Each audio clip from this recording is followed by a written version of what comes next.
नमस्कार. महाराष्ट्राला हादरवून सोडणाऱ्या दोन अत्यंत संतापजनक आणि क्रूर घटना समोर आल्या आहेत. या घटना वाचून किंवा ऐकून कोणत्याही सुसंस्कृत माणसाचे रक्त सळसळेल. एकीकडे नाशिकमध्ये सुशिक्षित वर्गात कॉर्पोरेट जिहादचा शिरकाव झालाय, तर दुसरीकडे अमरावतीत तरुण मुलींच्या अब्रूची चक्क पैज लावली जाते.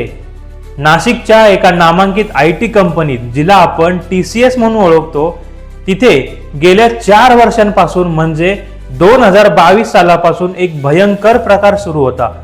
2 विवाहित महिला आणि 6 तरुण मुली अशा 8 जणींनी दाखवलेल्या हिमतीमुळे हे कॉर्पोरेट जिहादचे रॅकेट उघड झाले. या महिलांचा केवळ लैंगिक छळच केला जात नव्हता, तर त्यांच्यावर धर्मांतरासाठी प्रचंड दबाव टाकला जात होता.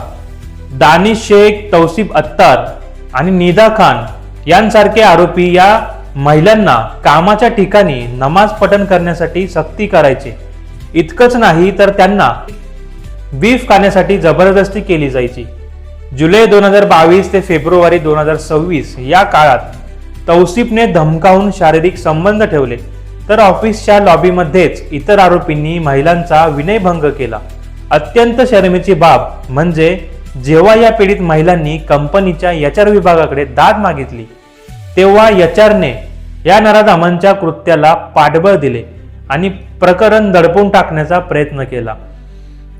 शफी शेख सारख्या नराधमाने तर ऑफिस मीटिंगमध्ये महिलांच्या वैयक्तिक आयुष्यावर आणि त्यांना संतती नसल्याबद्दल लज्जास्पद विधाने करून त्यांचे मानसिक खच्चीकरण केले.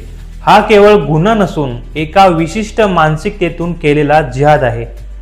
नाशिकची ही जखम ताजी असतानाच अमरावतीच्या परतवाड्यातून माणुसकीला काळिमा फासणारे वास्तव समोर आले आहे. इथे आयन शेख या 19 वर्षीय तरुणाने 180 मुलींचे तब्बल 350 अश्लील व्हिडिओ बनवून ते व्हायरल केले आहेत. हे कृत्य करण्यामागचे कारण ऐकून तुम्ही थक्क व्हाल. आयन शेख आणि त्याचा मित्र उजेर खान यांच्यात चक्क बॉडी काउंटिंगची पैज लागली होती. म्हणजेच कोणी जास्त मुलींसोबत शारीरिक संबंध ठेवले याची ही अघोरी शर्यत होती. आयनने मुलींना प्रेमाच्या जाळ्यात ओढले, त्यांना मुंबई, पुणे येथे नेऊन त्यांचे अश्लील व्हिडिओ शूट केले आणि नंतर ते व्हिडिओ व्हायरल करण्याची धमकी देऊन त्यांना चक्क वेश्याव्यवसायात ढकलण्याचा प्रयत्न केला. हे नराधम इतके शातीर होते की एका मुलीचा व्हिडिओ बनवला की तिला धमकावून तिच्या मैत्रिणीला भेटायला लावायचे, जेणेकरून ही सायकल सुरूच राहील. अखेर या 2 मित्रांमधील वाद विकोपाला गेला आणि उजेरने आयनचे व्हिडिओ व्हायरल केले.